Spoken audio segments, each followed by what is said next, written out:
Mesdames et messieurs, bonjour. Nous interrompons votre programme habituel pour vous faire part d'une information de première importance. Nous venons de recevoir le dernier rapport de la NASA qui contient des résultats alarmants sur la situation de la planète Terre.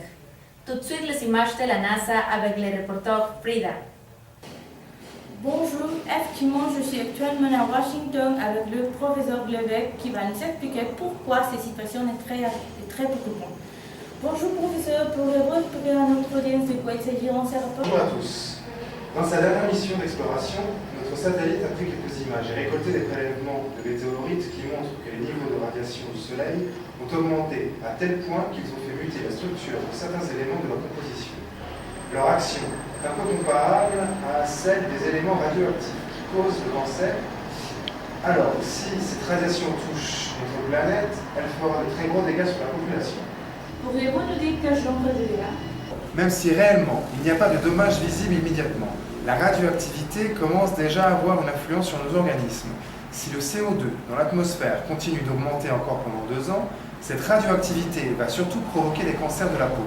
Cela commencera avec des petits grains de beauté qui grossiront, puis un vieillissement prématuré de l'épiderme et la chute des cheveux. Bref, toutes les conséquences qu'implique le cancer. Alors, il va vraiment falloir agir. Que peut-on faire pour éviter cela? On peut arrêter ce qui génère ce problème de radiation. On peut diminuer son effet sur la Terre. On peut commencer à appliquer, dès aujourd'hui, toutes les recommandations déjà faites pour éviter la pollution de l'air. Réduire l'émission des gaz à effet de serre, éviter de brûler les poubelles, ne pas utiliser de produits chimiques dans les aérosols qui ne sont pas homologués par la FDA. Tout ceci nous permettra de ralentir la destruction de la couche d'ozone qui nous sert de protection contre les rayons du soleil. Merci professeur. Voilà les informations. C'était Frida pour Francophonie Télé. À vous le studio. Merci Frida. En résumé, il est urgent de changer ses habitudes tout de suite si on ne veut pas que cela nous arrive.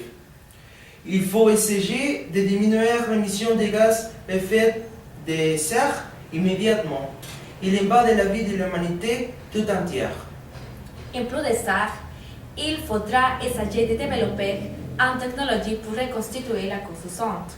Les scientifiques de la NASA sont chers, mais en tant que citoyens, c'est notre responsabilité d'appliquer les recommandations précédentes.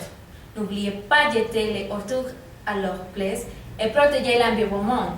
Il ne nous reste plus qu'à compter sur les sons de voix de chacun.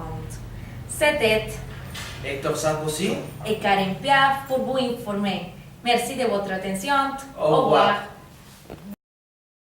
Proteger l'environnement.